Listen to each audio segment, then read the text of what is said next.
Golden State Media Concepts Baseball Podcast. We cover everything Major League, from spring training to the World Series. We've got your favorite club covered, from New York to Boston to LA. This is the Golden State Media Concepts Baseball Podcast.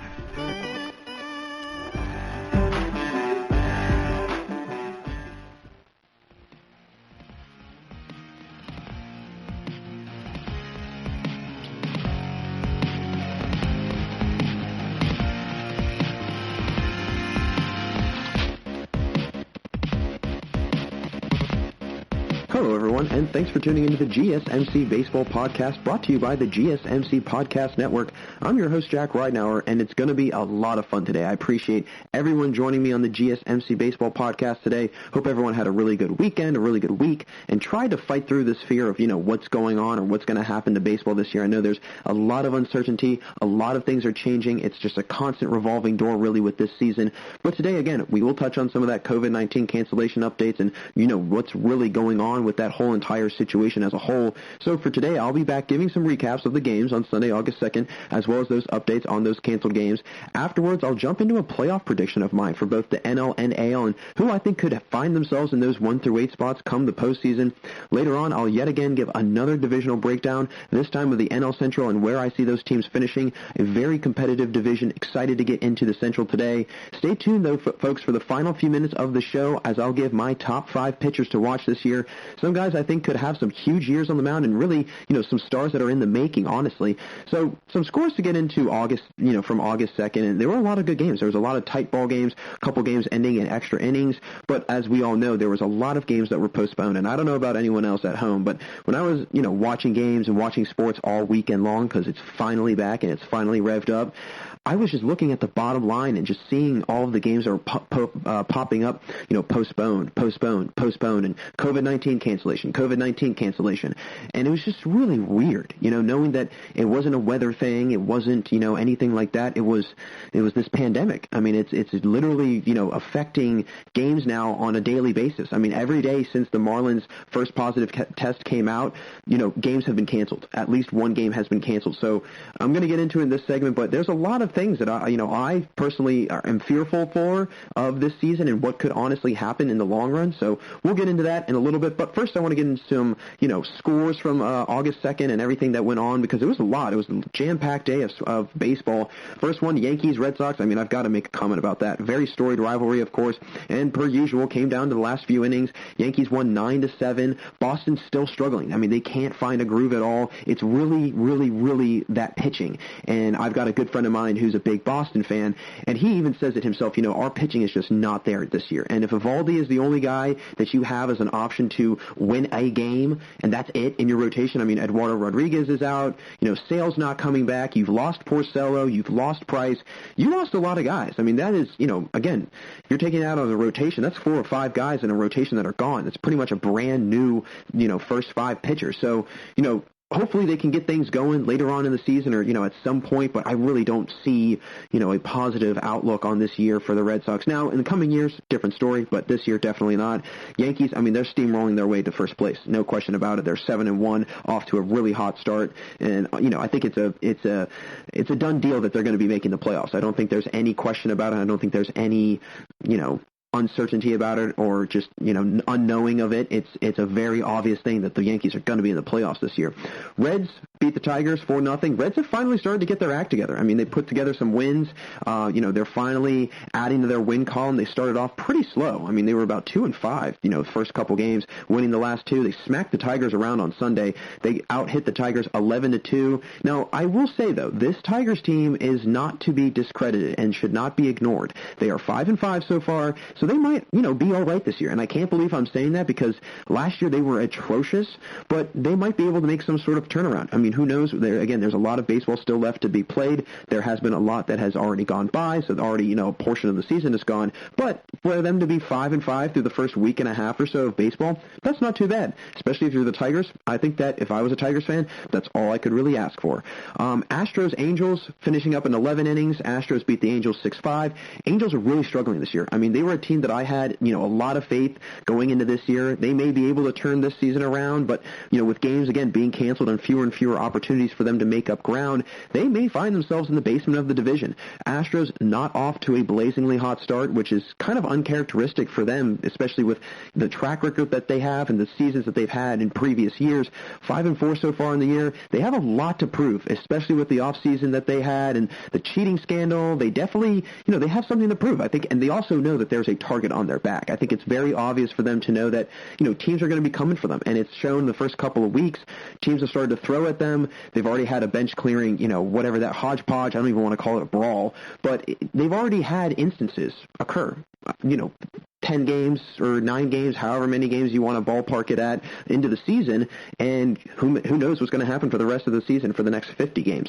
Athletics Mariners, again, another West Division rival. Athletics beating the Mariners 3-2. The A's have the Mariners, or the Mariners are nipping at the heels of the A's. I mean, the A's are in second place right now, and I know, again, it's very early, but don't count out the Mariners. Just like the Tigers, they could be a team that is, a sleeper team that people don't really pay attention to at all, and then all of a sudden, the last week of the season, they're in second place, or they're fighting for second place. They're fighting for a playoff spot. So if Seattle is able to put together a big midseason run, they might make a case for that second spot in the West and try to upend the A's in that division.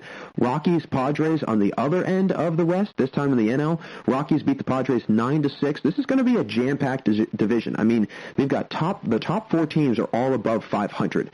So they are going to have their hands full with each other, all trying to find that top spot. I mean, between the Rockies, the Padres, the Dodgers, and the Giants, they're all kind of vying for, that top spot or that top placement or just a playoff spot, really. The Rockies are currently in first, so that's a good thing for the Rockies. And honestly, I was shocked when I looked at the standings and saw that. Again, I think it does have to do with some games might have, maybe being canceled, or, teams haven't played as many games as other teams have, early on in this season.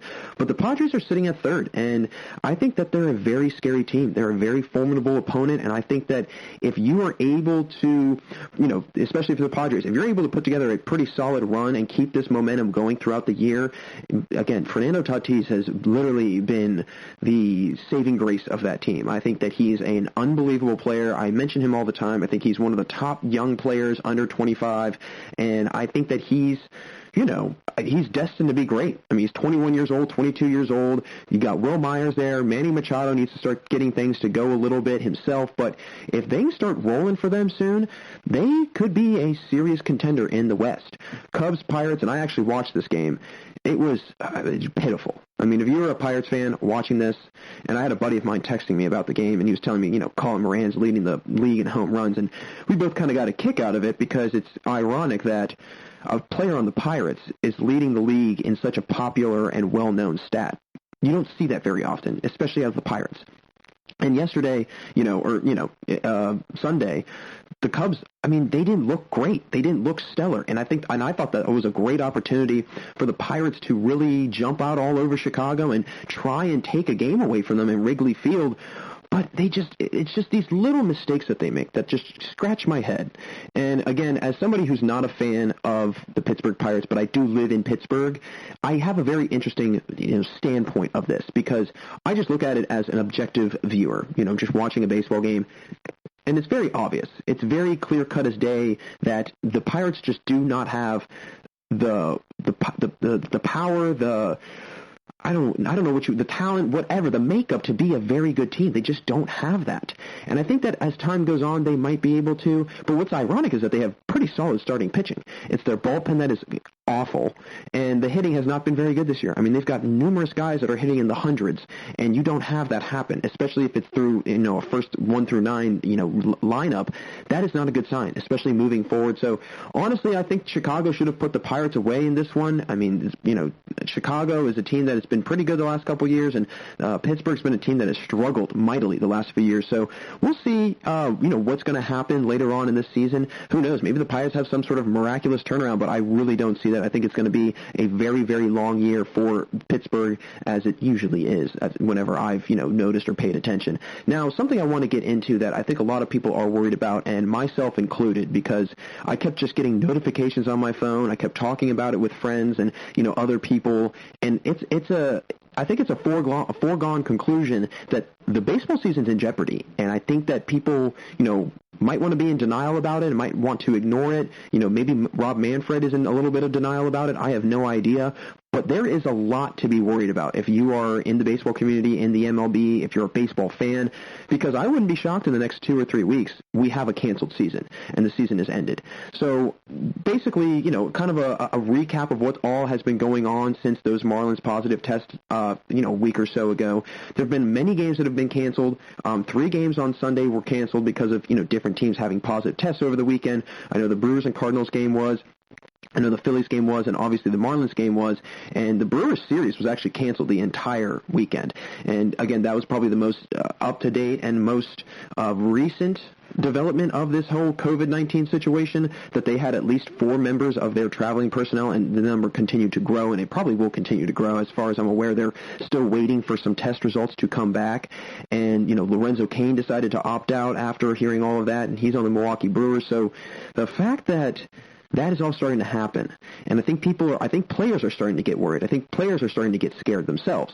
And rightfully so. It's a very scary thing. It's something that you can't see. It's something that is floating around in the air. And if guys are asymptomatic and you have a guy that's in the dugout or in the locker room that is either older, a coach or a manager, or somebody that is susceptible to having a very serious, respiratory issue, that could be a problem, especially if there's asymptomatic people on the team that don't show any signs, and they could be carriers. So again, as we know, the Marlins are approaching 20, if not already topping 20 total positive cases. I mean, I feel like every single day there's a new case coming out for the Marlins. Now the Phillies have had members of their traveling personnel. Cardinals also the same thing. So there's, again, a growing concern that this season could be canceled. It could be put on pause. It could be put on hold, whatever you want to call it. And for me, I think that the biggest thing is, how is Rob Manfred going to respond to this? And he kind of had a little bit of a contradiction. I think that, he came out saying the players need to do better, and if they can't, then we're going to have to cancel. And then he came back and said, we're not going to cancel. There's no reason to cancel. Why would we do that? So, I mean, that makes me wonder, does he know what is going on? Does he really understand? And I think that's the scariest thing, is that the commissioner of the league, the person that is in charge of everything, is very uncertain on what's going on. And I really, for as much as people, say that he's not, the greatest commissioner and this, that, and the other, and, people have their own opinions of whatever, but you got to give the guy a little bit of leeway, okay? He's been given he's been dealt a pretty tough hand. He's got to deal with this big nightmare. He doesn't have the luxury that Adam Silver does of having, a bubble, with the NBA or the NHL having that luxury of having a bubble and having hub cities. You can't do that in baseball. And I know I've mentioned this before on the podcast. You're not able to have over 1,000 personnel between players, coaches, trainers, managers, anybody else that is involved in the team and is involved in the traveling personnel. You can't house that many people in one site. There's just nowhere big enough to do that. And on top of that, where are you going to play all these baseball games? You've got 30 teams that have to play simultaneous consecutive games all on the same day. And if you can't find fields or anywhere really to house and to play those games, mind you, again, those games have to go on, simultaneously. They can't just play one game and then the next day they play another game and just alternate. They've got to be playing games constantly. And with a 60-game season, very condensed year, it's going to look weird. It's going to look really, really weird, and I just hope that Rob Manfred can come up with some sort of solution or some sort of scenario. I mean, the biggest thing, and I've told people this, the biggest problem with this right now is the guys are able to go home. If they're able to go home, be around their families, who knows if their families are taking it serious? Who knows if their, wives or girlfriends or roommates or parents, whomever they might live with, significant others, whatever, kids, so on, relatives, who knows what they're doing during the day? Because we all know, we don't know what they're doing. They're not professional athletes. They're going out and doing their own thing, and they're coming home. Who knows what they're bringing in? And now you have a baseball player going home thinking that everything's A-okay. He might pick something up or contract something, and then he comes to the ballpark, and then all of a sudden he's now spreading it. So that is the fear, is that it trickles down. And I think the biggest thing is that these guys are able to go home. And this circles back, to a question that I have posed many times to people, on the podcast, off the podcast, wherever it was, and that is, at what point does something give in? At what point does everything kind of just get pushed aside and say, hey, you know what, we're not going to have the season. We're going to cancel it. We're going to nix it. What is going to be the straw that breaks the camel's back? Because right now, we've got 3 teams that have a serious infection and multiple games. I mean, it's affected about 8 teams because some of those teams have had to play those teams with infections. So now those teams aren't playing as many games. So even teams that aren't necessarily having any problems with COVID-19 per se are still having to deal with this. There's still an aftermath and a ripple effect of it because they could potentially contract it through, playing those teams that have it. If the Phillies went and played, I don't know, the Braves or the Nationals. Let's say the Phillies and the Nationals, because I don't think the Phillies and Nationals have yet to play each other yet.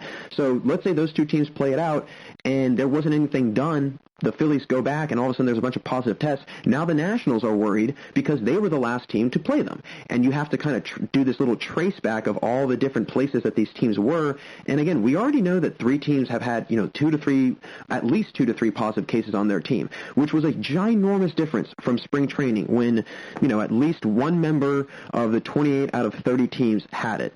And for whatever reason, they were able to condense it. They were able to, keep it isolated and away from everybody else. And I had a friend of mine actually pose an interesting scenario. Well, why didn't they just go to the spring training? Well, because the 2 places that spring training are in are probably the 2 biggest hotbeds of COVID-19 in our country right now, in Arizona and Florida. Yes, there would be enough room, and yes, there would be enough ballparks. But why would you want to they would have to be incredibly strict. Beyond strict. They would have to do what the NBA is doing. And the NBA, I have to give them a lot of credit. They've done a really nice job at making sure guys don't ever leave the premise and never leave the building. But baseball, again, there's just so many guys. There's just so many personnel. And where are you going to house all those guys? Are you going to put them up in dorms or, however they do it in spring training for 6 weeks, 8 weeks, 10 weeks? The biggest thing of why these guys wanted to play at home was to be around their families. And if they weren't going to be around their families, that was going to be a big problem. So that's why they kind of made the adjustments that they did. Now, some other issues have also occurred, and that is players starting to opt out. Like I said, Lorenzo Cain of the Brewers decided not to play anymore this year. Eisen Diaz of the Marlins also opting out. He's one of the guys that actually did not contract COVID-19 on Miami, but he did, had a lot of negative tests, but he's still very worried. And then probably the scariest thing out of all of this is Eduardo Rodriguez from the Red Sox. He's actually had some serious, I don't want to say serious because they haven't really, divulged that much into the details of it, but some pretty, significant heart complications due to his earlier positive test of COVID-19. Now, everyone says he will be okay, but that is such a scary thing. These guys are out there trying their best to play and stay healthy, and they just never know when one of them is going to get sick. And we have a potential issue here with Rodriguez because if something serious happens to him, you're going to see guys starting to opt out left and right. All it's going to take is one guy to be put in the ER or, God forbid, somebody passing away from this, and that's all it's going to take. That is all it's going to take. I think that's going to be the very last straw that'll break the camel's back. I'm hoping that maybe we can avoid that and that doesn't get to that, and that we can try and solve the issue beforehand, before it gets to that level, and we can, contain it, condense it, make it as minimal as possible. Now, Dr. Fauci, one of the lead disease experts in the country, like I mentioned a couple episodes ago, he's actually, given big props over to the MLB and Rob Manfred for how they've handled it and how they've, gone about it, which I was very shocked about. I could not believe that, Dr. Fauci was A-okay with what's going on with the MLB. But again, they can only do what they can, so much. There's only so much that is, possible for these teams and for this league to really do. And like I mentioned before the season starts, I don't think it'll necessarily be, positive tests that pop up that affect the season. I think it's going to now be guys starting to opt out, guys starting to quit. Sure, you have the taxi squad, but what if someone on the taxi squad gets sick or hurt? And you've got multiple. What if an outbreak occurs on the taxi squad? Now you've got yourself a quandary. You've got a big pickle. What do you do then? Because that's your reserve. That's your, backup in case something goes wrong. And if the backup gets hurt, well, now you're left with 30 guys, and you just got to hope and pray that nobody gets sick and it doesn't spread, because if so, there could be a case where, who knows, we might have a team that says, you know what, we're not going to play. We're going to just opt out. And I could see it some team, not necessarily the Marlins, but if there was a team that did have an outbreak like the Marlins had, they could totally say, hey, you know what, we're not going to play this year. We don't want to risk our players getting sick, and we don't want to put our players in jeopardy. And that could, again, pose a huge issue, which, not to mention, all of this is now skewing the standings pretty badly, I think. You've got teams that are 2-1 in second place, and you have teams that are 7-3 in second place, and some teams are 3-4, and it's just a big jumbled mess. And come playoff time, we will be looking at the winning percentage, and when we see a team who's played half the games but has a high win percentage make the playoffs, people will be annoyed. Fans will be angry. I mean, I know that if I had a team that was left out of the playoffs because they had played all the games and some other team didn't, and they made it, over my team, I would be fuming. I would be very annoyed. Now, my team is one of the teams that has had a lot of canceled games, with the Brewers having, their whole entire weekend series next. But, again, even then, I mean, if they were to make it over, say, the Reds, and the Brewers just had, not as many games but a higher winning percentage, I mean, I'd obviously be happy that the Brewers made the playoffs, but I would think that it would be very unfair to the Reds, who didn't have any issues, who were able to keep everything at bay and at, no issues at all in their clubhouse and in their locker room, to, a team that, again, they haven't had any issues personally, but they've been affected by it because of the teams that they have played who have been infected. So, again, it just goes back to that trickle-down effect, and how we're going to stop this, I don't know. How is this going to be prevented? I don't know. I think what's going to happen is players are just going to have, maybe teams start having, much stricter regulations in the clubhouse when they leave, and I really think that it comes down to the teams. I think the teams, maybe they need to start giving stricter rules and stricter guidelines for their players to follow. But again, I mean, could Rob Manfred come down and try and come up with something himself? Maybe, but something needs to be done before it gets out of hand, because once it gets out of hand, then we're going to be back to square one where we were back in June with no baseball. So hopefully things can get solved. But again, August 2nd, there was filled with lots of games, lots of action-packed stuff going on. So folks, that's going to close it out for our first segment today, everyone. Thanks so much for listening. Don't go anywhere, because after the quick break, I'll be back discussing our topic for segment 2, which will be my playoff predictions for this year and how I see the 1 through 8 spots being filled for the postseason in both the NL and the AL. Stick around, folks. We'll be right back here on the GSMC Baseball Podcast. This is your ultimate stop for everything sports. The Golden State Media Concepts Sports Podcast. Should I say more? From the NFL, MLB, the NBA, to MMA, it's all in here. The Golden State Media Concepts Sports Podcast. Listen now.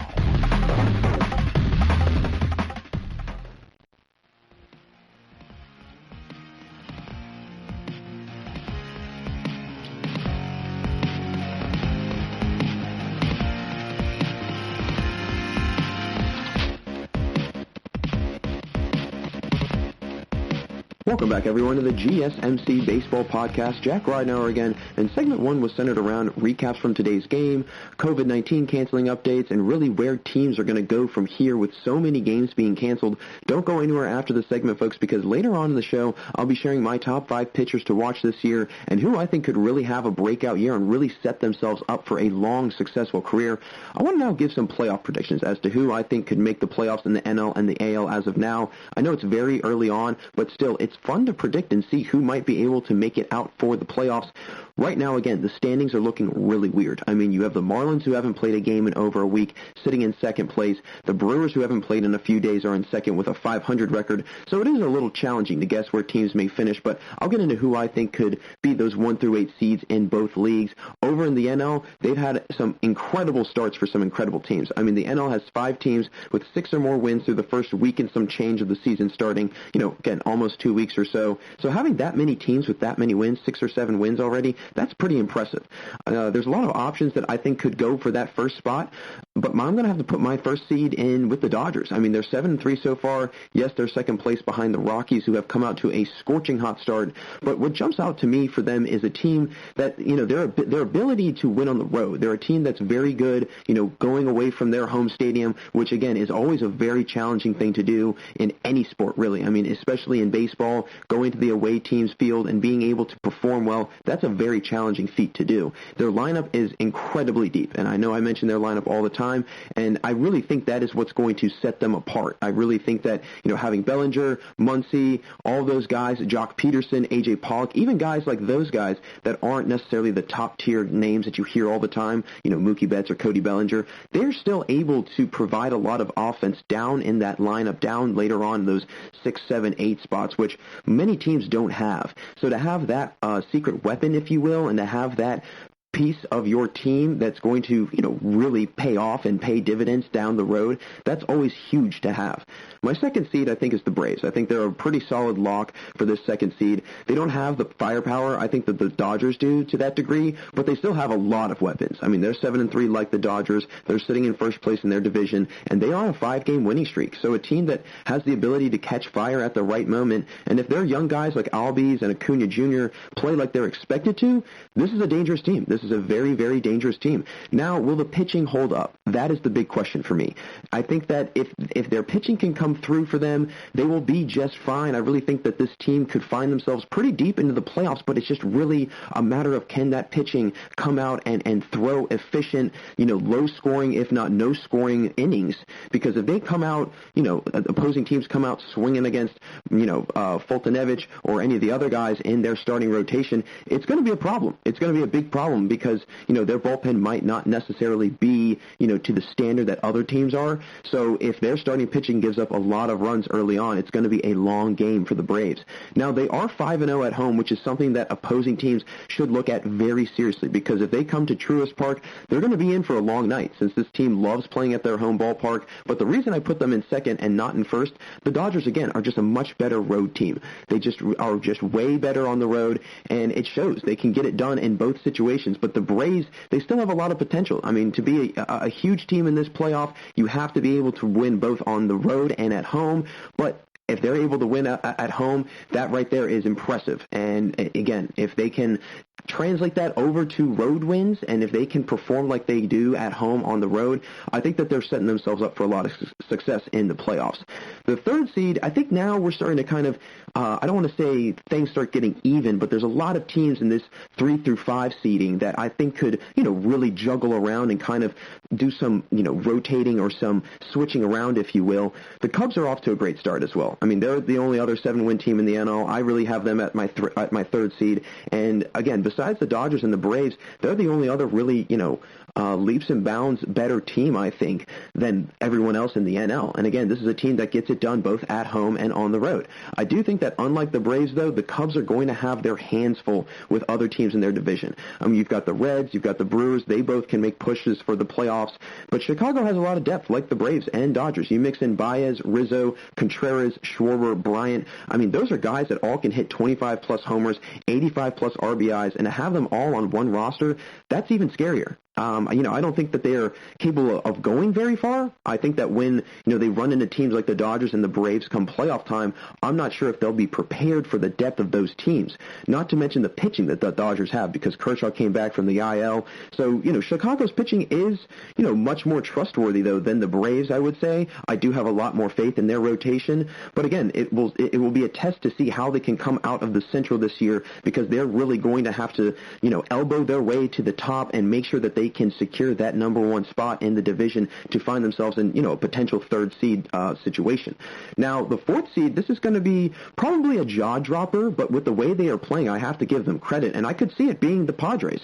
They're off to a 6-4 start, sitting in third place in the West. That has, 4 of the 5 teams in the West are actually 500 or better. So that in itself, next to the Central, they're the next, if not the more competitive division in the NL. And that tells you something right there. If all the teams are able to be neck and neck with each other, and the Padres are, right there in the thick of it, a team that hasn't been very good the last couple years, that's a great sign, especially in this abbreviated season. The Rockies are also very good this year. I mean, of course, the Dodgers and the Giants are sitting right at, the Giants are sitting at 500. The Rockies and the Dodgers, they have very good records also. So between those 4 teams, it's going to be a lot of moving around atop the standings. And since they have to go up against other formidable opponents like the Dodgers and the Rockies, I think if the Padres can land the second spot in that division, they're going to adapt much better to playing other divisional leaders in the NL, because they've had to face off against some of the better teams in the league, really, and they are all in their same division. So they kind of have, I don't want to say a perk or kind of an advantage over other teams, but they definitely are exposed to much more talented ball clubs in their division, which allows them to have to, play at their their highest level and play at a much better level than, say, the Braves do when they've got, the other 3 or 4 teams in their division haven't, unless it's the Marlins, but they've only played 3 games. But everyone else is under 500. So right there, the Braves have a much easier road to the top than the Padres do. So if the Padres can come out unscathed and, especially with the way that Tatis is playing, mix that in with Will Myers and Manny Machado, they can do some serious damage in the playoffs. They could really make a legitimate push for that second spot in the NL West and ultimately get that 4th seed in the playoffs. Now, the 5th seed, I think, could be the Cincinnati Reds. They've started to finally get things going. And again, it's not the team that comes out to the best start, I think. It's going to be the team that begins to peak right at the perfect time and start to win ball games when it matters most. And I see the Reds being one of those teams. Having Mike Moustakas, who's won a World Series, he's been to World Series, he's been to Championship Series, the list goes on. I mean, that's a great sign because he provides strong play, but also experience and leadership to a team that doesn't have many guys that have seen playoff runs, really. I mean, let alone even been to the playoffs.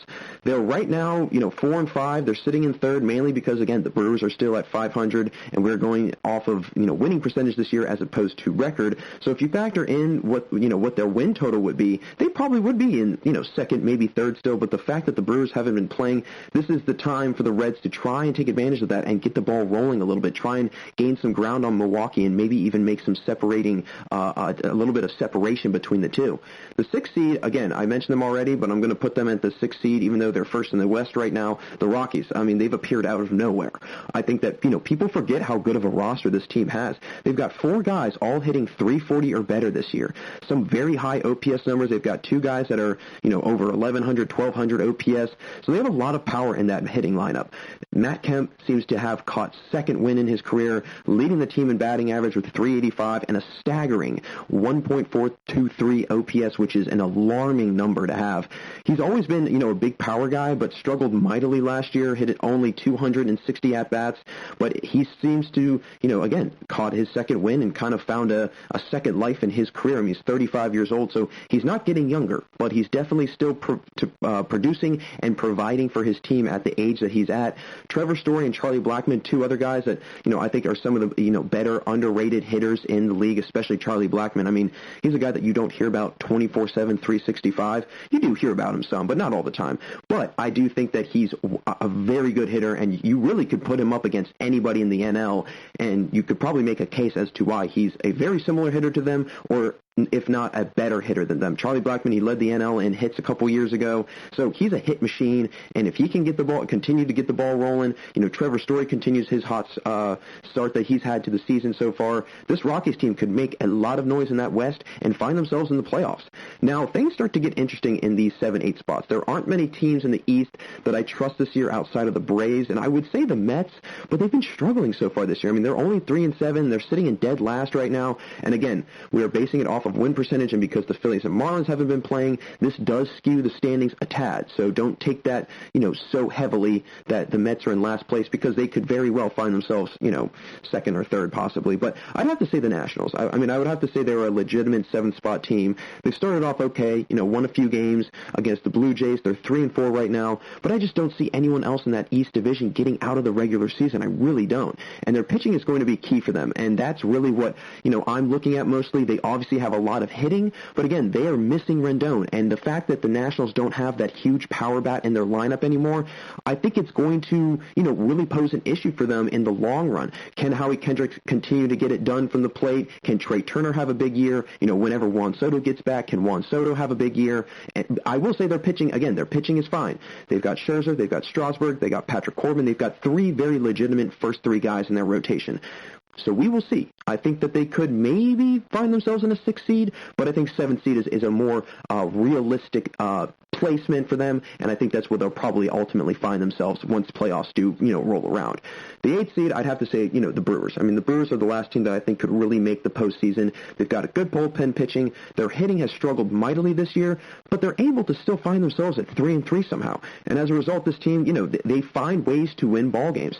Not to mention, they have yet to play at home since games have been canceled for them. So having an even road record through 6 games is pretty solid. And if you throw in a few home games they win, you have an over 500 team. So it'll be interesting to see when they get back to playing and who is going to step up for them and try to turn their season around because, Sogard, Smoke, I'll mention later on when I get into my NL Central breakdown in the episode, but I mean, they've really struggled this year, and they were big pickups for them in the offseason. So to have them struggling right now, and especially Christian Yelich, who's, an MVP caliber player and really a guy that's one of the best players in baseball by far, not having him hitting as well as he usually does, that also hurts a lot. So we'll see if they're able to dig themselves out of the hole a little bit, but I really think that they'll probably wind up in that 8th spot, but they could find themselves in a 7th spot too. So we'll see what happens with that. But now over to the AL, and this is another very evenly spread league. A lot of teams that can perform well and compete at very high levels in all 3 divisions, but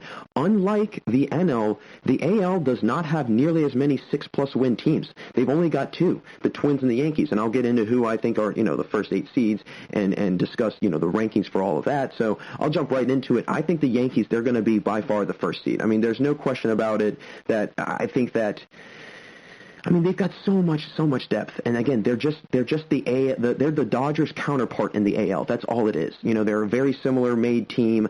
Their pitching is, it's pretty solid. It's a pretty efficient pitching. I think the Dodgers, I would probably say, have better pitching overall. Pitcher per pitcher, but I would say the hitting and the depth, they're both evenly, comparable. They're very comparable. I mean, the Yankees have got Gleyber Torres. They've got Gary Sanchez. They've got Gio Urshela. They've got Aaron Judge. They've got Giancarlo Stanton. Brett Gardner still gets it done. I mean, the list goes on and on and on. I do think that losing Didi Gregorius in the offseason hurts them a little bit, but again, I mean, it's almost like there's, no blemish at all on their lineup because they just are so deep and they've got so much talent that even losing a very talented guy like Didi Gregorius doesn't seem to affect them at all. I mean, they're 7-1 right now, sitting in first place in the division. I think that they're going to be just fine come playoff time. Now, the second seed, I think, could be the Twins. I really think that, Minnesota, I've mentioned this a lot before, they're a team that is just waiting for that perfect opportunity to strike, and I think that this season is that perfect opportunity. They're a team that, again, fizzles out, they tend to plateau, and then once you get into the playoff time, usually in a 162-game season, they just are done. They are finished. They either get swept or they lose in 5 games, whatever. They don't go past the ALDS ever. So I think this might be a year where they could, peak at the right point right before the playoffs, and they'll be fresh and rested and not be exhausted and tired and have dead legs come playoff time. 7-2 right now, sitting in the first in the Central. They're the Twins and the Yankees.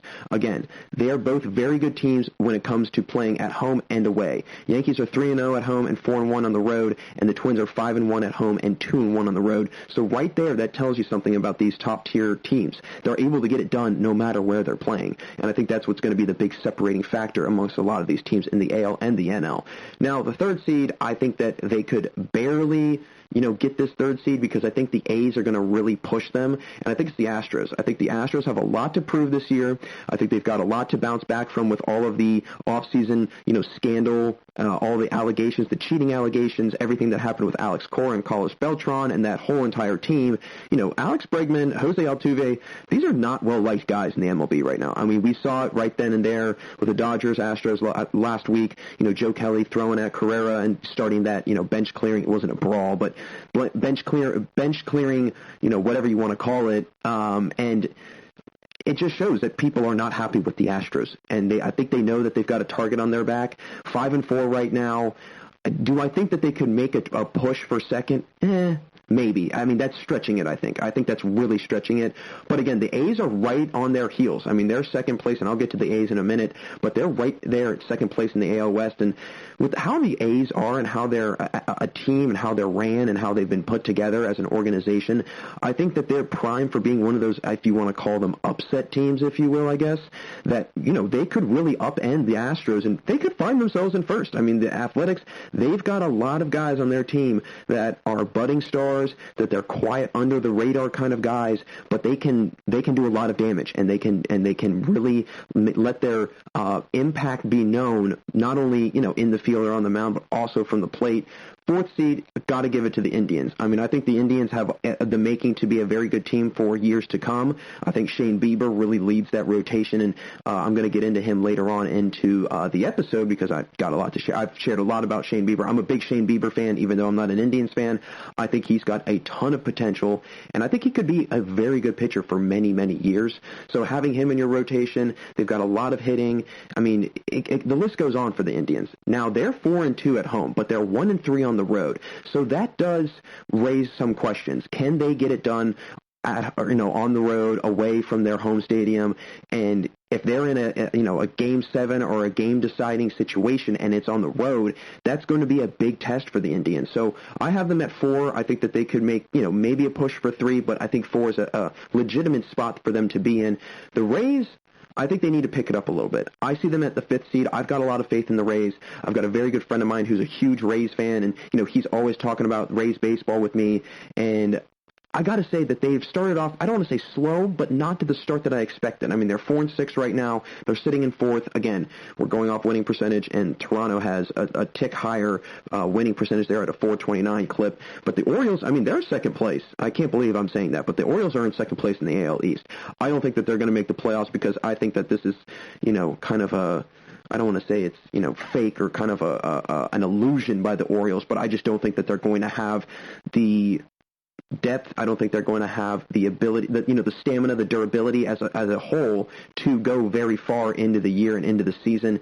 So I think the Rays, again, they need to pick it up a little bit, but I could see them sitting in that 5th spot. Now, 6, 7, and 8, I think it's going to be a big juggling act between these 3 teams. I think that the A's will wind up in 6th. I think that, they're, again, a team that they could upend, a 3 seed or a 2 seed. They could do a lot of damage in the AL playoffs. I think that they've got a lot of talent. Marcus Semien, he's a big power hitter. Matt Chapman, a big power hitter. They've got some pretty solid pitching. So, again, they could do a lot of damage. The White Sox, I see them at 7th. I think that the White Sox could be a legitimate 7th place team, or 7th seed team, I should say. And, if they're also on a very slow start. I mean, Yohan Moncada has really been the only guy on that team that's gotten anything to go for them. Tim Anderson has struggled mightily so far. I mean, I think he's hovering around 200 right now, coming off a batting champion year in the AL. I mean, he hit 335 a year ago. Jose Abreu, kind of same thing, struggling a little bit.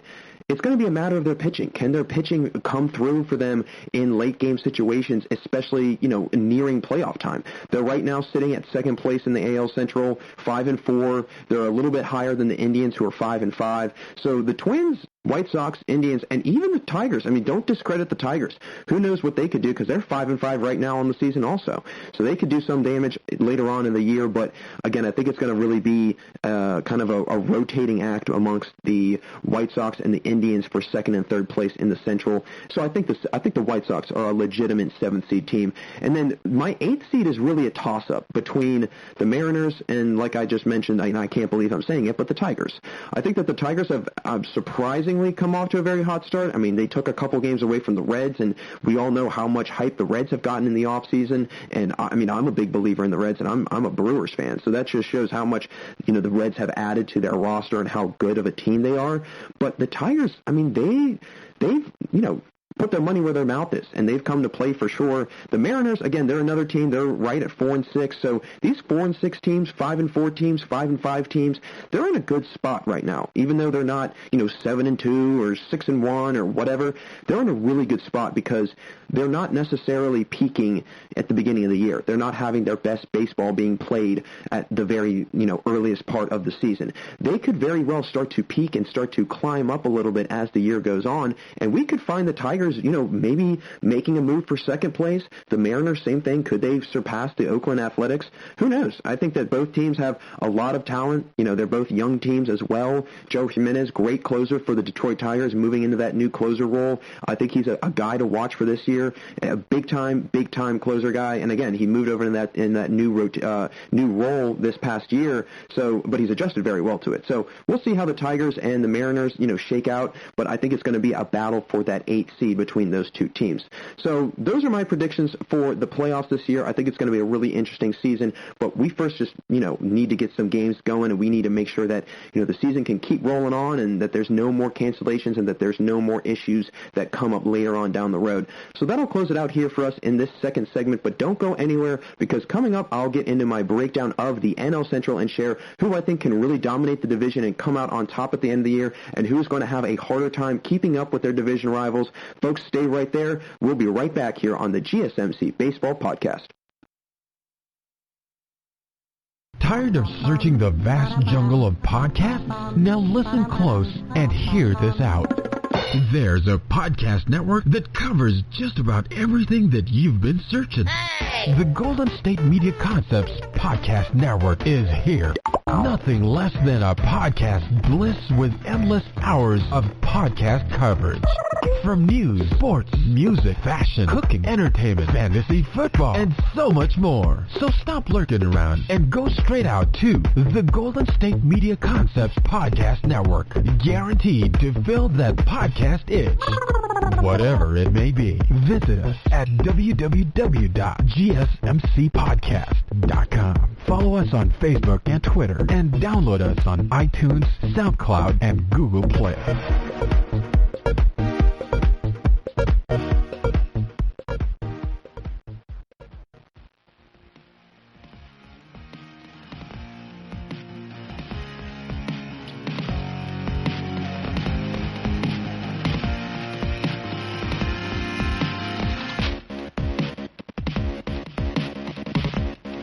Welcome back from that commercial break. Great to have you all still here with me on the GSMC Baseball Podcast. Jack Ridenour with you, and we just wrapped up another discussion on the latest with the COVID cancellations and what all has occurred since the Marlins' initial positive test over a week ago. I want to now segue into another divisional breakdown. I know I've done these the last few episodes, and I'll keep going through them to give my breakdowns of the various divisions. Last week I did the AL Central, but I want to now move over to the NL Central, which has already had some slight issues like we heard in the last segment with the teams canceling games, but still, we are going to go on as if the season is continuing, which it is, and I'm going to give my predictions of the NL Central.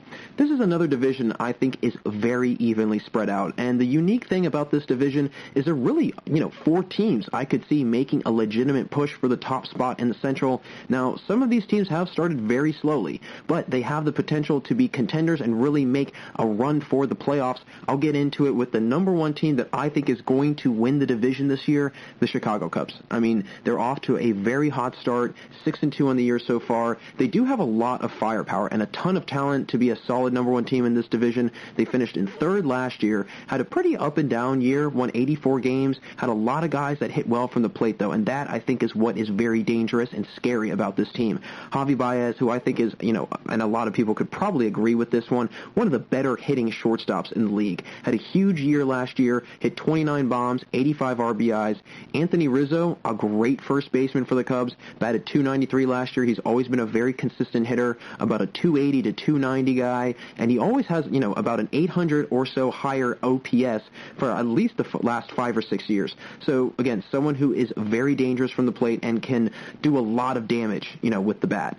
But the big thing from their team last year, and although they had a lot of guys that hit pretty well, they didn't have one guy that hit higher than 300 or higher than 1,000 OPS. So, right there, that's telling me that although they've got a lot of, spread out even hitting, they don't have that guy that is putting up massive monster numbers, which that doesn't always mean that you won't win, but it definitely helps out if you've got, a lot of the guys that are hitting 275 to 290, floating around an 800 to 900 OPS, but then you've got that one guy that's hitting 350 or 325, and he's got over 1,000 OPS. So, again, that's a little bit of the difference between the Cubs and maybe another team that has that kind of player. They don't really have that ginormous, difference maker. Now, I think Javi Baez could be that difference maker if he really gets the ball going and if he's able to, collect a lot of hits from the plate and keep that momentum going that he's always had in his career. But again, they don't have, like a Christian Yelich who's putting up 40-plus bombs, or a Mike Trout, or a Bryce Harper, or, a Aaron Judge, or a Giancarlo Stanton, or any of those guys that are putting up, 40-plus homers, 100-plus RBIs. I'll get into a little bit, though, later. They do have a lot of power hitters, and they got some guys that can put up a lot of home run numbers. Rizzo has come out to a very hot start so far. 3 homers and 5 RBIs in the first 8 games, and a very impressive 1.094 OPS. But someone who I think could put up some huge numbers for this year is Wilson Contreras, who's actually, off to a very, very good start. He's consistently increased his OPS the last 3 years from 730 in 2018 to now a 1.097 OPS this season. So almost, over a 300-point jump in 2 years. That's incredible. That is a massive improvement. So, again, able to see that progression and that improvement out of someone like Wilson Contreras, that is always a great sign to have if you're especially a team like the Cubs. They do have a lot of solid power hitters. Like I mentioned, Kyle Schwarber, he had 38 homers last year. Chris Bryant had 31 homers last year. So they have some very balanced hitting. They have guys that can put the ball in play. But I will say they lost a big addition to their team from last year. Nick Castellanos, who is now with a division rival in Cincinnati. Castellanos, as I have said before, and we'll continue to say, and probably will say in a little bit, honestly, in this segment, I think he's a very important player that could, make a huge difference in a lineup with, the ability that he has to rack up a lot of doubles, a lot of homers, a big extra base guy. So having him off the team now, and he came over and he played probably the best baseball he's ever played in his entire career in a Cub uniform. Losing him was crucial, I think. But again, they still have a lot of pieces, and they've got a lot of guys that they can juggle around in that lineup. Now, their pitching is an interesting aspect. They do have good pitchers, but they are guys that have had struggling years in the past years, and they're also getting older. Yu Darvish, who came over a few years ago from Texas, he's one of those guys that he's getting older, and he's struggled the last couple of years, but he's off to a pretty good start this year. Last year, he gave up 33 home runs, which was a league high, and John Lester, their third option in their rotation, he gave up 205 hits, which also led the league. So right there, 2 of your 3 top pitchers in your rotation have showed clear signs of surrendering quite a bit of runs and, really a whole bunch of offense, if you will, and that's never a good sign out of your rotation. You never want to see, your first 3 guys leading the league in categories like that. Most hits given up, most home runs given up, because that's just showing right there that whenever those guys are going out and getting on the mound and starting games out, they're immediately putting their team into a little bit of a hole by allowing teams to score that much on them or have that many hits against them. It makes it a little bit difficult for your hitters, especially for guys that aren't great average hitters like Kyle Schwarber. But if they're able to come out and get great stops and really deal well in those opening moments as pitchers, this team could actually be very good. I mean, even better than I think people give them credit for. Darvish is off to a much better start this year, but he's had he's had injury issues in the past, and he is, like I said, he's getting a little older. So, we'll see how his career continues on. We'll see if any sort of, injuries might arise down the road. Who knows? So far, his ERA is under 3 for the first time since 2013. So if he can keep that up and continue to minimize the damage he gives up from the plate, the Cubs could be a really good team. I've always felt that Kyle Hendricks, who's their second option in the rotation, he's been a very solid option for them. Doesn't throw real hard, but he's very effective and gets a lot of outs on the ground. And as a ground ball pitcher, that's great to have, especially in this day and age where, a lot of the emphasis is getting the ball out of the infield and in the air, trying to move guys over and, advance the runners as much as possible. Getting those ground ball outs is essential, because you want to be able to make sure that the ball stays in the infield. There are not any, sort of advancing opportunities for base runners, and you have the potential for double plays, which is, as a starting pitcher, really any team on defense, that is a great thing to have. He's compiled 10 or more wins the last 2 years, so someone who is capable of winning ball games for them as well. Their relief pitching, though, is very iffy, I think. Craig Kimbrell, their closer, he's had a very decorated career, one of the hardest throwing closers in the league, but he had a very rough year last year, only 13 saves and a 6.53 ERA, which is very high for him. I mean, he's a guy that, back in his heyday, he was shutting guys down. I mean, he was giving up no runs, no hits. He would, fan guys, 3 batters, 1, 2, 3 innings, and that would be it. But again, I think that age is starting to set in, and I'm not saying that he's on his way out at all. I think he's still got a lot left in the tank, but he is, getting older for sure. Steve Cishek and Brandon Kinsler are 2 shutdown guys in their relief pitching and in their bullpen that I think could be very good and could really, come out and do a great job in terms of holding teams, being very effective 7, 8 inning guys. So this team has the ingredients to be very good this year. The hitting is there. It's just a matter of the starting pitching being solid and the relief relief coming in to do their job and getting out of, any sort of innings or any sort of jams that they might be in. If they do that, this team could see themselves in first place and, really making a serious push for the playoffs. The number 2 team, and this team I think is going to be very good, and I think a lot of people have talked about them in the offseason because they made a lot of big offseason moves, and a lot of experts actually have this team winning the division, and they could come very close if guys perform like they should, and that's the Cincinnati Reds. I mean, they had 2 of the biggest offseason pickups in really all of baseball. Nick Castellanos from the Cubs and Mike Moustakas from the Brewers. So Cincy able to gain 2 key players from 2 major contenders in their division, which again is always a huge thing to add. They are on their way to having a massive successful season.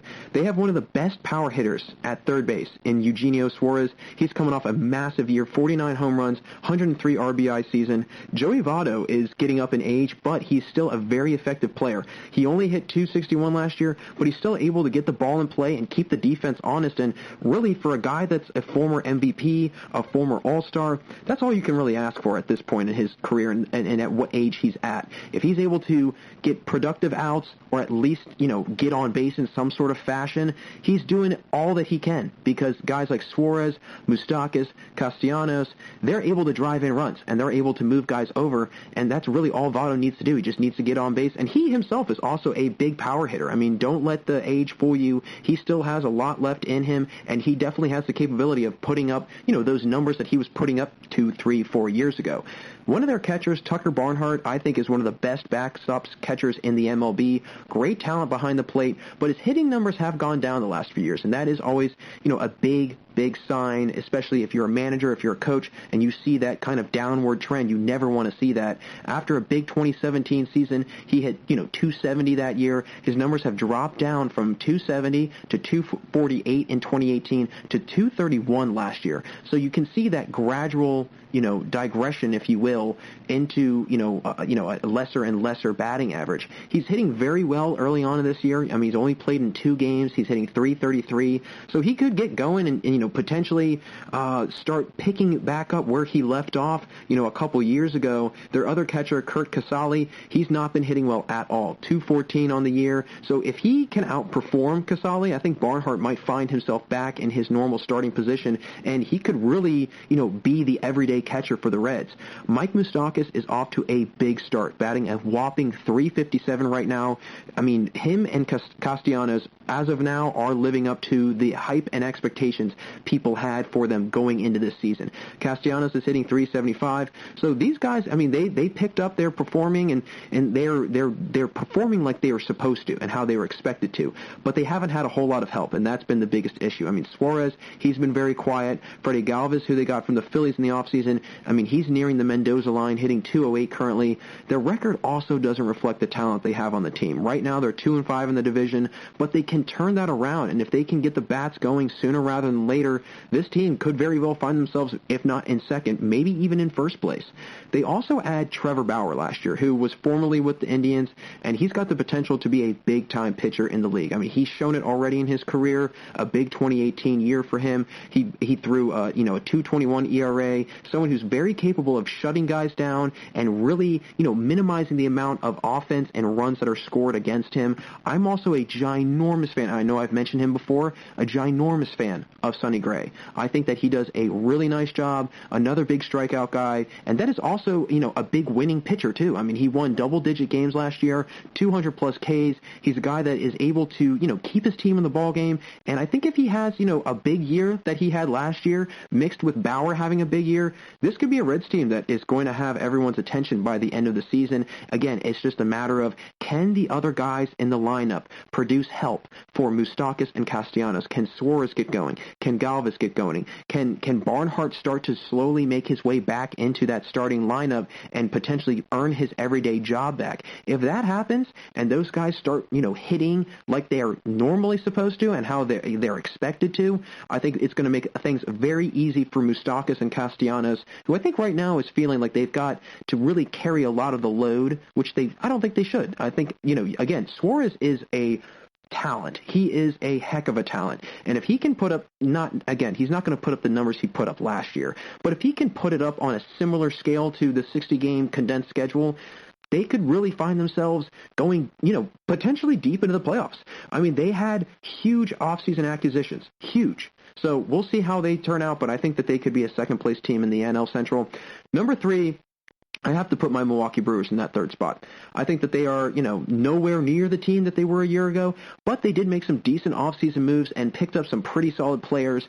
Losing Moustakas obviously hurts. I mean, I think that goes without saying. Not having Mike Moustakas in the lineup anymore is a big-time detriment to them. And with the recent development of the COVID-19 cancellations forcing Lorenzo Cain now to opt out, who at the time that he opted out was their leading hitter, those are 2 ginormous blows to their roster. You factor in that Christian Yelich, who a year ago hit 44 bombs and drove in 97 runs. I mean, this guy's a plain superstar, But the fact that he's slumping right now mightily, I mean, he's 1 for 27 this year. He's not even near a 100 batting average. He's at like .037.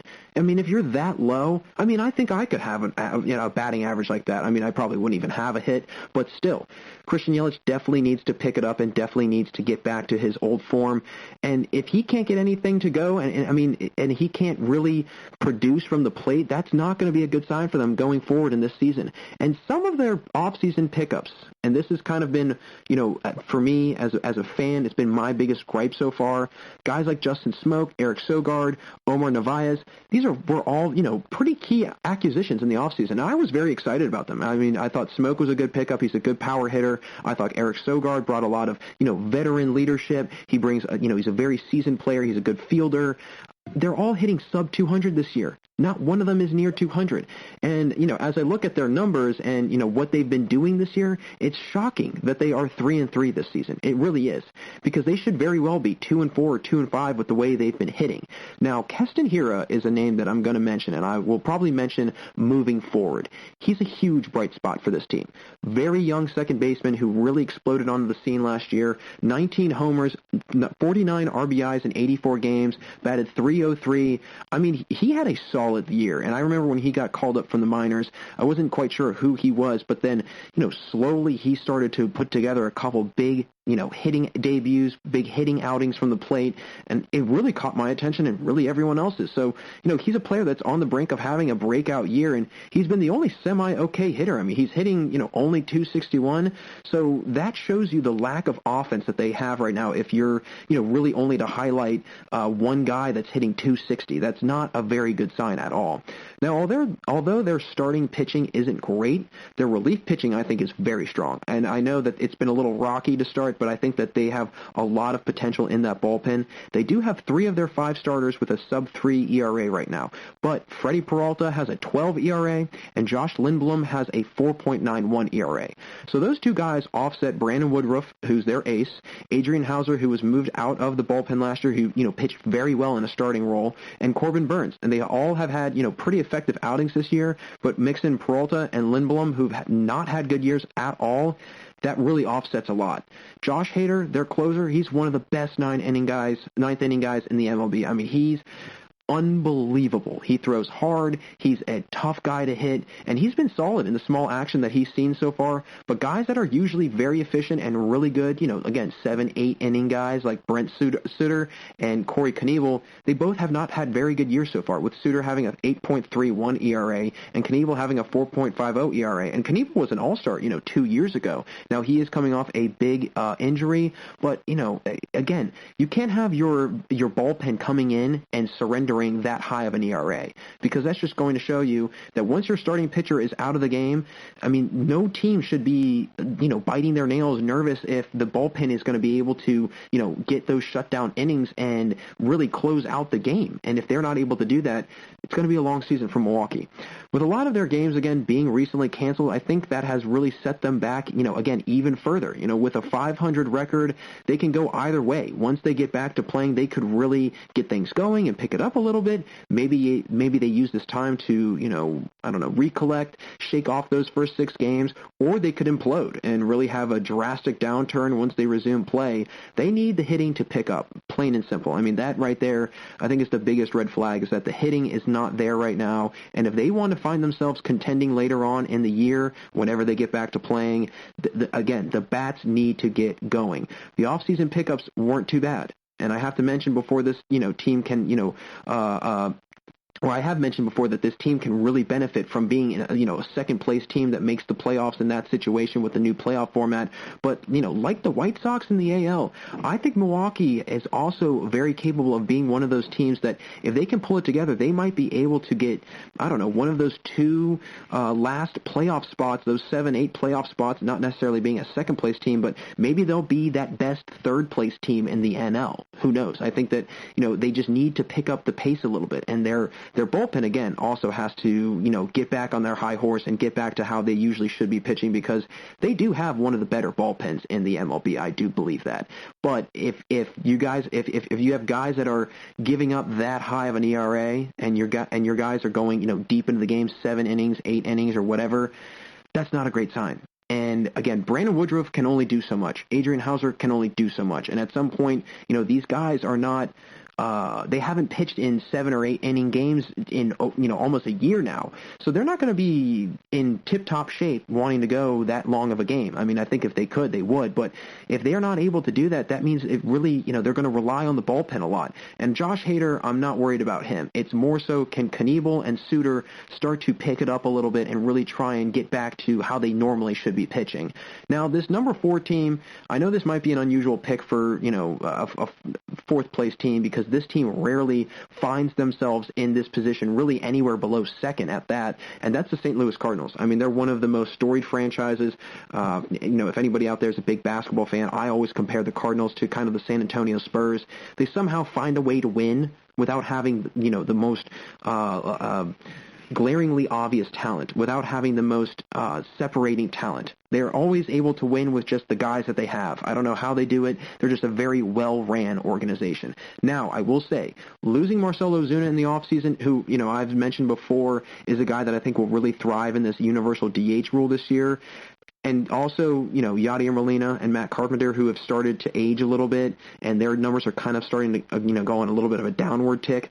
It's not helping the Cardinals' cause at all this year. I mean, this team did win 91 games last year, and they did win the division, but this year they do not have the firepower to make a repeat at the division. I really do not believe that. They have 8 of their 9 guys in their starting lineup that are batting .250 or lower. The only guy that's hitting higher than 300 is Paul Goldschmidt, and that doesn't come as a shock. Paul Goldschmidt's one of the best power hitters in baseball. So he's batting .316, but if nobody else can help him out, that's a problem. That's a mighty problem. He can only do so much. He's one guy in the lineup. Paul DeJong, Molina, Carpenter, they're all hitting sub .250. So like I mentioned, Molina is on a big decline. I mean, he hit .270 last year, but now he's flirting with a .200 average. So someone who is that decorated of a player dropping 70 percentage points in a year says one thing and one thing only to me, and that's age. He's 36, probably doesn't have all that many years left in him. Now, I will say, their pitching is something very interesting. It's a very, very interesting aspect to their team, if you will. They're pitching, they've got 3 guys in their rotation with a 4 ERA or higher. That was from last year. Adam Wainwright was the only guy with that high of an ERA in the rotation that won double-digit games in 2019. The other 2 guys, Jack Flaherty and Dakota Hudson, they were both sub-4 ERA pitchers and won double-digit games. So those guys are very, very capable of winning ball games. And to have, not only 1 but 2 guys in that rotation, really 3 guys actually, that have, winning double-digit games, that helps your cause out so much more. It's no wonder that they won 91 games last year. But Hudson was rocked in his first start this year. I mean, giving up 4 earned runs in 4 innings and 4 in the third innings of work this year. And not to mention their bullpen has been very shaky this year. Very, very shaky. I will say this is a young pitching staff. So that is something also to make note of. Most of the guys that are, they're under 30 years old. Hudson and Flaherty are both 25 and 24 respectively. So they have a lot of potential and they could be very good pitchers for years to come. And right now they've proved it. I mean, Flaherty and Hudson last year had good years. They weren't, unbelievable, but it was very obvious that they've got promising careers and they've got a lot of potential for them moving forward.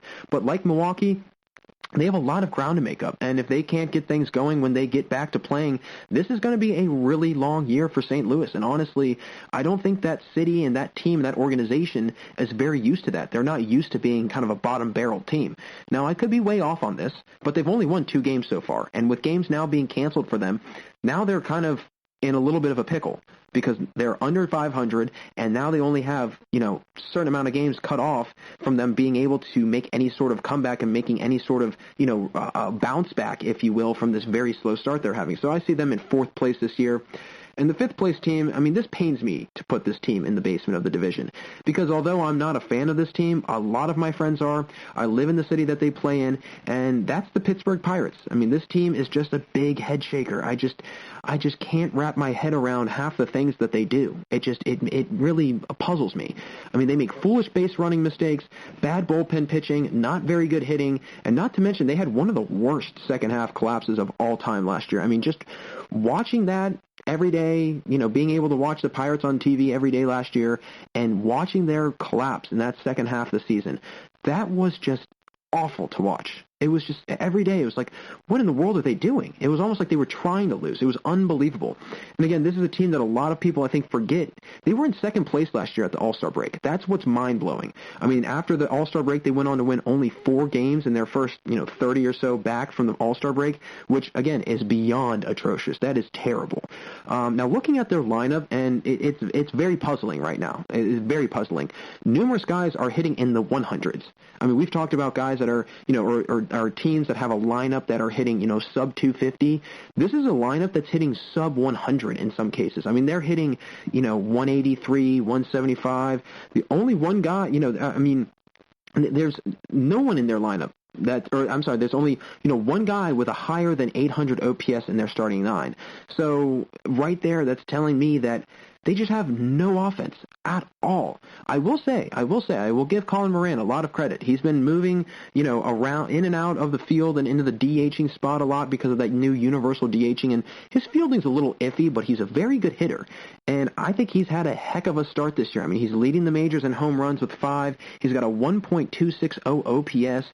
So we will see if he can keep this up because, if he's anything like the team he plays for, it's only a matter of time until there is some sort of downfall for him. I really hate to say that, but, this is a team that, how they're ran, how they're managed, I think it's just so off. And I think especially for a city that is so used to winning championships.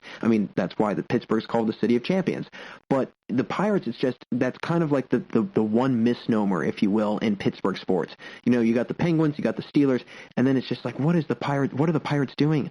What are they doing over there? And it's very unfortunate to see that because this is a storied team. This is a storied franchise. Now, their starting pitching, surprisingly enough, is actually not too bad. That's actually, and again, that's kind of, surprising because usually when you have a team that doesn't have good hitting, not very good fielding, not great bullpen pitching, your starting pitching is usually not very good. You can probably just guess that from all the other, factors that you're counting in. But their starting pitching is not terrible. Mitch Keller is a bright young star for them. Joe Musgrove and Trevor Williams, I would say, they're 1-2 pitch for them or 1-2 punch for them. It's hard for me to really pick an ace between those guys, but I think they're both very effective pitchers, and, not every team needs to have a number 1 ace, right? You can have 2 guys that are kind of your aces, if you will. I think that. And Joe Musgrove and Trevor Williams have both shown that, they're not necessarily these leaps and bounds better pitchers than everybody else, but they're efficient, they're effective, and they go in, they get the job done. It's just a matter of the bullpen, holding it down for them, and 9 times out of 10, they can't. Now, I was watching the Cubs-Pirates game the other day, and just seeing how they played in extras perfectly described what kind of team they are. I'll give a little scenario, okay? Jacob Stallings is at second. Josh Bell sends a single into left field. Stallings tries to score from second. Now, for anybody out there that knows who Jacob Stallings is or pays attention to who Jacob Stallings is, he's not fast at all. He's no speedster at all. He should not be trying to score, especially there was no outs. Okay, there's no outs at all. And the fact that that was the first out, and yes, Bell did advance to second on that throw, but still, you have a guy on second, and the fact that your leadoff guy is able to get a single, get a hit, and move the runner over, just keep him at third. You've got a first and third situation with no outs. All you have to do is hit the ball out of the infield, and then all of a sudden you've got a run on the board. It wasn't very hard to do, but for whatever reason, Stallings wanted to try and score, and he was thrown out by about 3 steps. And then, the next inning, Newman gets hosed at third, Kevin Newman gets hosed at third trying to steal, and that was the first out for them in that inning. So a team that makes a lot of mistakes, and they just don't seem to have, any sort of recipe or any sort of pieces that they can put together to try and add up to wins. Do I think this team has a future potentially? Maybe. It depends on how they are managed and if they try to do, what other small payroll teams do in terms of trying to get talent to be developed in-house and in their farm system. But until then, this is going to be a struggle for this team. So that's how I see the NL Central playing out this year. Again, Cubs being 1, the Reds being 2, Brewers 3, Cardinals 4, Pirates 5.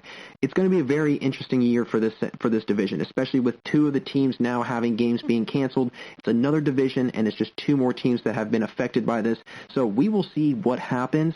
But I'm excited to see things moving forward, and hopefully games will continue on and they can get out of this little rut that they're in. But I mean, if they're not able to, I think teams like the Brewers and the Cardinals, they're going to have a much harder time coming out of this hole that they've dug themselves a little bit. But teams like the Reds and Cubs, they could very well turn things around and really make a run for later on, especially the Cubs because they've come out to such a hot start. So that's how I see the NL Central playing out, and that's going to that we'll see what happens. So that's going to close it out for us in this third segment here. Thanks for sticking around and tuning into the GSMC Baseball Podcast, part of the GSMC Podcasting Network. We're going to take a quick break here, folks, but don't change that channel. We've got a great final segment for you as I'll be getting into some of the best pitchers in the MLB, who I think could be the top 5 best guys to see on the mound this year and what their years have been in the previous seasons and how I could see that, stacking up and comparing to how they'll play out this upcoming year. So again, folks, don't go anywhere because we'll be right back here on the GSMC Baseball Podcast. Want to know the latest in soccer? Then listen to the Golden State Media Concepts Soccer Podcast. From MLS, the World Cup, and the Premier League, we've got you covered. The latest updates, the hottest matches, and news on the league's top players. It's the Golden State Media Concepts Soccer Podcast. David Beckham scores the goal to take England all the way to the World Cup final. Listen now.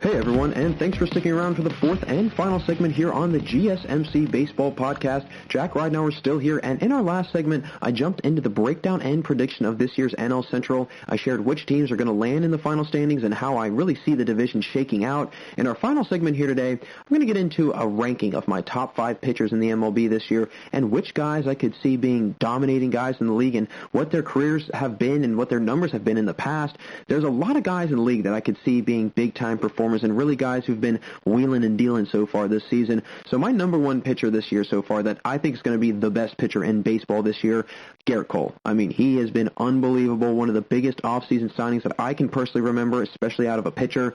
3-time All-Star, getting the nod 2 of the last 3 years. He's finished in the top 5 for the Cy Young the last 2 years as well. He's a guy that has put up impressive numbers in his career. I mean, he's got a lot left in him, only 29, no significant injuries in his career so far, so he is well on his way to having a Hall of Fame career. He had a monster year in 2019. Led the league in strikeouts with 326 Ks. Yes, 326 strikeouts. That's an insane number of players to strike out, especially with how baseball is today and guys really focusing on getting walks, being much more patient at the plate, and that's forcing pitchers to really have to find their spots, paint the outside corners, and use those deceiving pitches and those off-speed pitches to throw guys off. Being able to strike out 326 guys in a season, that is unbelievable.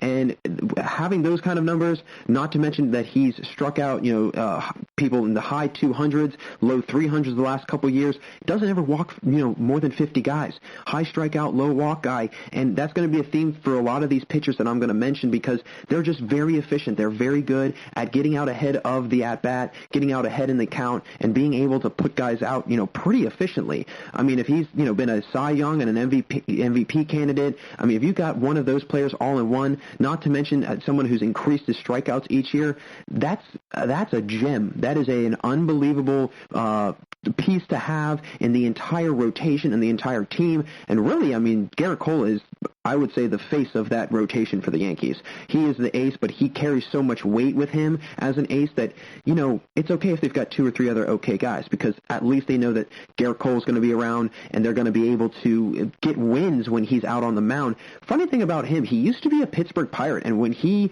wasn't necessarily in his prime, a lot of people were still talking about him. I mean, he was a very, very well-liked Pirate, and he had a really good year for the Pirates in 2015, but again, they got rid of him, went to the Astros, and that's where things really kind of, soared for him and skyrocketed. He just was not the player that he is now with the Pirates, and a lot of people that I've talked to and a lot of people that I know have said that it's because of the pitching coaching that they've had before. They didn't really want guys to pitch for strikeouts. They didn't want guys, pounding the zone. They wanted guys to pitch for contact, try and get ground ball outs, and try and just, get efficient outs like that. And, Garrett Cole, he's a hard-throwing dude. He's a very, very talented pitcher, and he throws a very fast fastball. He's got a wide arsenal. I mean, he was a very dominating force for the Astros the last couple of years. Him with Verlander, also with Greinke in recent memory. So the Astros, those were some unreal teams for them to go to the World Series. He's won a World Series. So not to mention he's been, in the Cy Young conversation, the MVP conversation, an all-star, 300-plus strikeout guy, and he's won a World Series. So adding that to the Yankees, I mean, that's just giving you much more fuel for the fire for later on in the season. Dominated the Nationals in his first outing of the season. It was a rainout, obviously, but he got the complete game, went all 6 innings. He struck out about 5 or 6. He's got 12 strikeouts in the year so far. It would be a shock if he was able to, top that 200K mark just because of how much, less games there's going to be for guys to go out and play.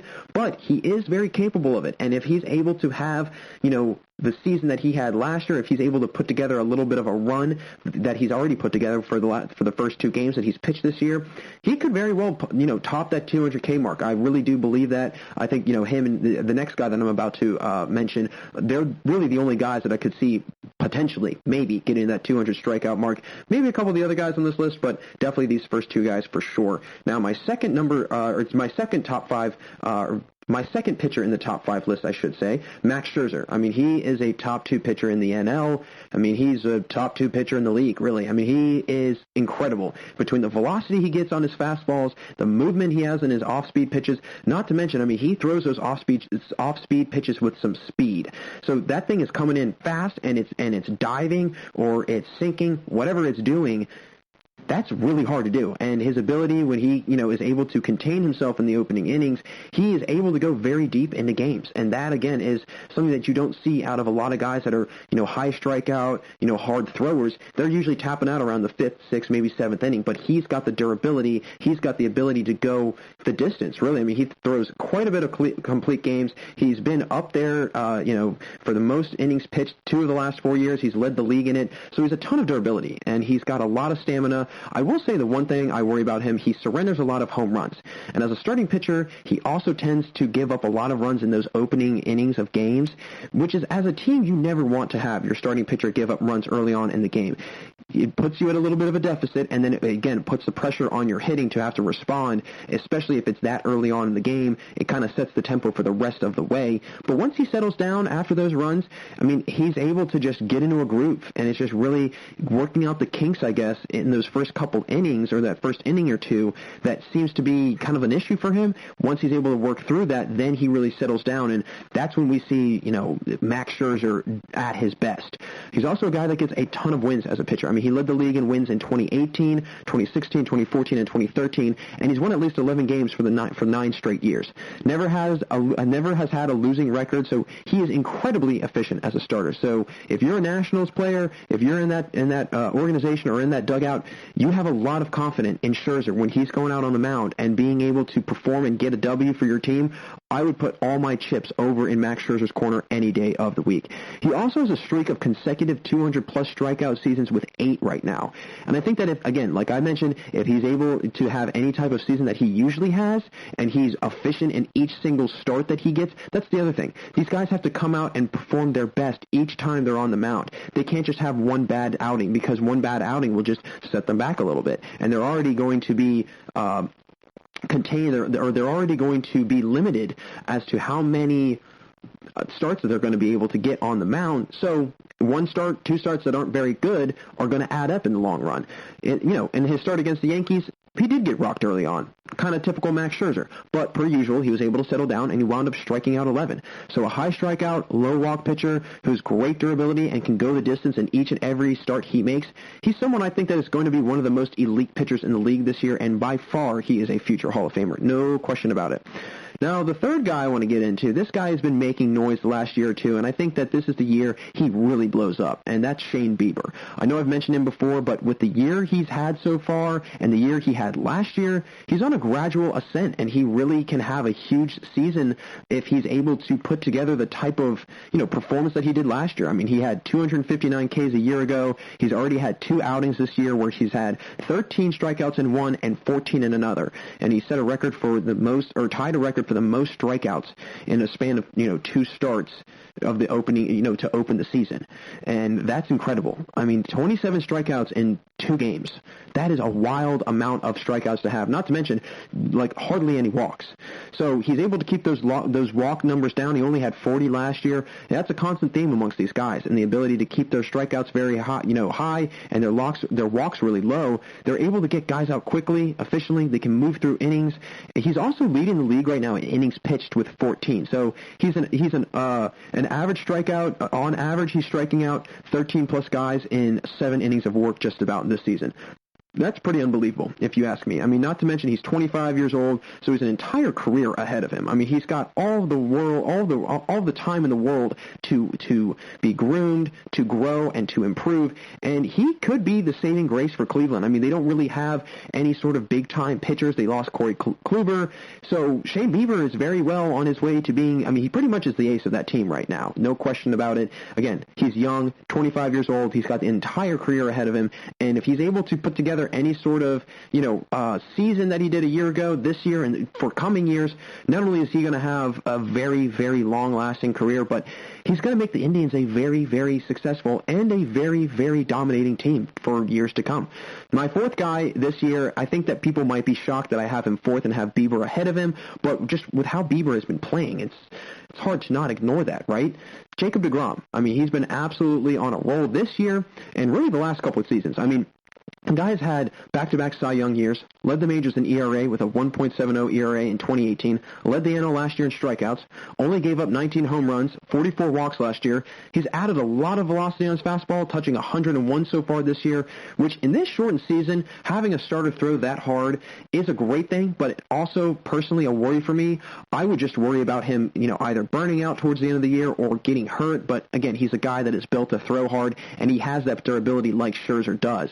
And unfortunately, he's on a team, I feel, that is not performing up to the standard and expectation that I personally have for them, but they have a lot of potential down the road in the New York Mets, and they could really make some noise in their division. I think that with the young players that they have, Jacob deGrom's only 32, so he still has, a couple good years left in him. I mean, Scherzer's in his mid-30s, and he's still dominating. I mean, absolutely dominating. So if that's able to happen for Max Scherzer, I really don't see why Jacob deGrom wouldn't be able to do that. He's had some injury problems in the past, but since those injuries, he's had no problems at all, and he's actually gotten a lot better since those surgeries that he's had. So again, so far this year, he's pitched 2 games, already a 1.64 ERA, which again, if he keeps that throughout the season, it would be his career low.